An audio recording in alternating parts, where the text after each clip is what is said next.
You ask Tiger to solve. This deals with linear equations with one unknown. The final result is x equals 10. Let's solve it step by step. Group all x terms on the left side of the equation. Subtract 2x from both sides. Group like terms. Simplify the arithmetic.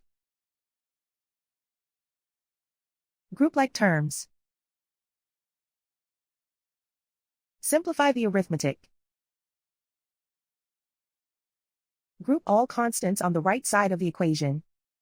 Add 2 to both sides. Simplify the arithmetic.